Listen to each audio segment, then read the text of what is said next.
Bonjour, donc on se retrouve aujourd'hui pour un nouveau tuto sur Falcon, le dernier de la liste de la petite série consacrée à la création d'un son de A à Z. Et on va voir maintenant les macros. Alors la macro, à quoi elle sert? Elle sert en fait à assigner quasiment n'importe quel paramètre que vous avez à votre disposition dans tous les étages de votre création sonore. Et tout ça sera réuni, en fait, ces contrôles seront réunis dans une fenêtre ici, Info, afin que vous puissiez avoir à disposition tous les éléments les plus importants, c'est-à-dire celui que l'auteur a mis en avant, de façon à ce que, en général, ceux que vous retrouvez ici, c'est ceux qui font que vraiment on aura un changement notoire dans la création du son qui fera qu'il sera enrichi. Quand vous cliquez ici sur la petite molette, vous avez une grille qui apparaît, et vous rentrez ici dans l'éditeur graphique. Alors, on a la possibilité ici dans les informations de rentrer du texte, par exemple le nom de l'auteur. Vous pourrez rentrer son site internet ou laisser tout simplement des consignes ou un pense-bête pour vous dire bah tiens, il faut que je fasse ça ou ça. Ok. On a la possibilité également d'intégrer une photo. Bien évidemment, il faudra la dimensionner, parce qu'on ne peut pas la redimensionner directement, enfin pas à ma connaissance, parce qu'avec un clic droit, on peut aligner les éléments, mais je ne pense pas qu'on puisse le faire avec l'image, enfin à voir. En tout cas, c'est à vous de la prévoir pour qu'elle rentre correctement dans le cadre. Et effectivement, quand vous quittez le mode d'édition, voilà, vous avez votre photo. Alors, si vous faites un clic droit, il ne se passe rien, il faut rentrer dans le mode d'édition pour aller l'enlever, Clear Background Image. Ok. Alors, bon, c'est bien beau, mais comment on fait pour rentrer ces boutons là-dedans?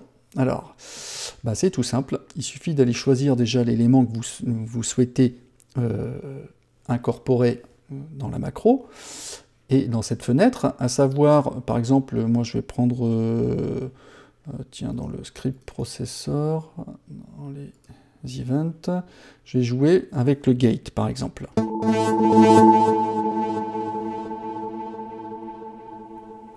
Eh bien, je vais dire, je clique droit dessus, je vais l'assigner à une macro, à une nouvelle macro. Ok. Donc là, je retourne et vous voyez que j'ai une macro qui a été faite.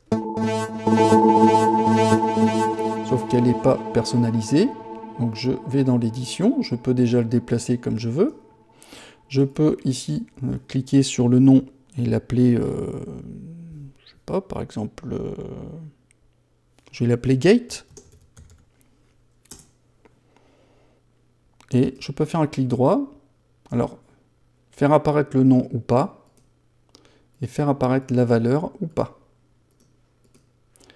Donc je la déplace, comme je vous ai dit, comme je veux, et après, je déverrouille l'édition, et je peux jouer avec mon gate. Vous voyez que si je le mets ici à quasiment 50%, si je retourne dans mon événement, il est bien à 50% également.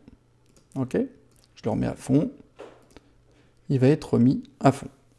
Après, on va le faire, je sais pas, par exemple, je voudrais faire un deuxième sur la reverb, sur le dry wet de la reverb, par exemple. Je double-clique dessus. Là, il était à 29. Je vais faire un clic droit. Je vais ajouter une nouvelle macro. Pof. Je vais dans Info. Je ne peux pas le glisser parce que je ne suis pas dans le mode édition.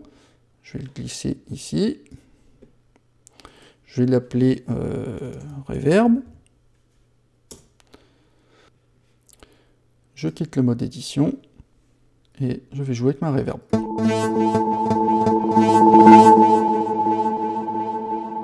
Ok. Je remets, j'étais à une trentaine, un truc comme ça, je sais plus. Ok, après, qu'est-ce que je vais vouloir ajouter comme macro? Le dry wet, par exemple, sur le delay. Là, je suis à 14,79. Donc, je vais l'assigner une macro, une nouvelle macro. Édition. Je vais l'appeler dual delay. Je vais le mettre à 14. Et des bananes. Effect. OK. Après, je vais affecter, par exemple, on va changer un peu, un paramètre du son. Par exemple, celui-ci, ou sur le... Celui-ci, l'analog stack du layer 2. La wavetable, tiens, le layer 1, key group 2, le wavetable, et je vais vouloir bouger ici la phase distorsion. Je ne sais pas si ça va changer grand-chose. On va voir. Toc, je peux l'assigner à une macro. Donc ça va me faire défiler, en fait, quand je vais bouger mon bouton, bah, j'aurai un choix entre tout ça. Par défaut, il est sur Bend+. Voilà, édition, toc. Phase distorsion mode. On va l'appeler phase mode. Toc. On va voir si ça change. Effectivement, là je suis en 5 symétrie forme. Là, si je le rebouge, je suis à fond. Là, je suis en réseau forme, le dernier. Là, si je veux revenir à celui que j'étais initialement, alors il faudra trouver la valeur. Je suis en Bend+, bah, pile poil. OK. Ensuite, qu'est-ce que je vais pouvoir changer par exemple, sur le layer 2, l'oscillateur stack, je vais vouloir changer, par exemple, l'octave, là. Et ben, on va faire un clic droit. Hop. Toc, une nouvelle macro. On va l'appeler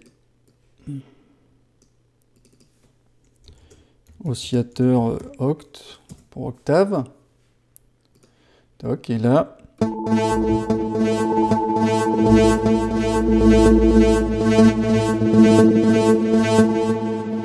On va pouvoir changer l'octave. Là, si je le mets complètement à 0, hop, il est complètement à 0. Je reviens à fond. Il est revenu à fond, à plus 2. OK. Après, on va faire un petit dernier. Tiens, sur l'arpégiateur, peut-être. Voilà, sur la longueur des pas.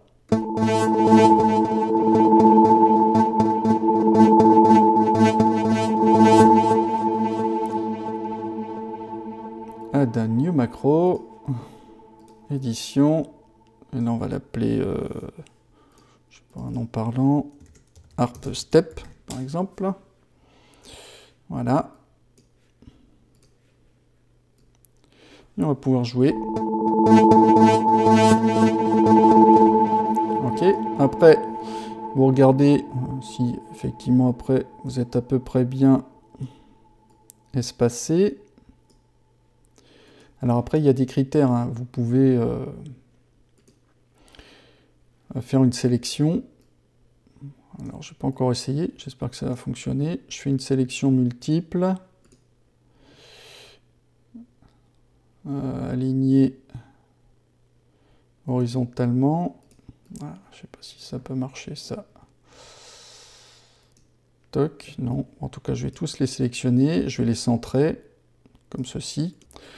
En tout cas, moi, je fais une sélection. Et là, après, vous pouvez les essayer de faire au plus centré comme vous voulez, rajouter une photo, rajouter du texte, et après donc désactiver le graphique d'édition et pouvoir jouer avec vos macros. Pour terminer, ici il y a le mixeur, on n'a pas vu ni les performances, mais bon, j'en avais pas besoin dans la création de mon son, donc j'y reviendrai si toutefois vous avez besoin que je vous explique. Sinon, il n'y a rien de compliqué. Et on a terminé. Donc après, on va sauvegarder ici. Donc c'est un programme. je fais sauvegarder le programme, ou sauvegarder le programme avec les samples. Si toutefois j'avais utilisé, non pas des formes d'ondes, mais si j'avais utilisé des samples pour alimenter mon son, j'aurais pu le sauvegarder le programme avec bien évidemment les samples, les échantillons sonores, pour garder justement l'intégralité des éléments qui me permettent de construire mon son.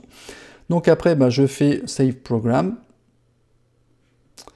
Voilà, je le mets à l'endroit que je veux, et moi je l'ai appelé Chill Out Evening, dans le sens où voilà, c'est une détente du soir, puisqu'on arrive bientôt au soir. Donc voilà, bon j'espère que ça vous aura plu. N'hésitez pas à me laisser des commentaires s'il y a des petites choses que vous n'avez pas bien comprises. Donc je pense à l'avenir rajouter des créations sonores dans la playlist dédiée à Falcon, puisqu'il est tellement puissant que je pense que j'ai pas encore fait le tour, mais au moins vous êtes bien armé pour construire votre son, savoir comment on crée des macros, comment on fait des effets, comment on utilise les scripts prédéfinis, comment on utilise telle ou telle forme d'onde. Au moins ça vous permettra d'aller chercher les informations un petit peu partout et de savoir comment vous servir de la bête.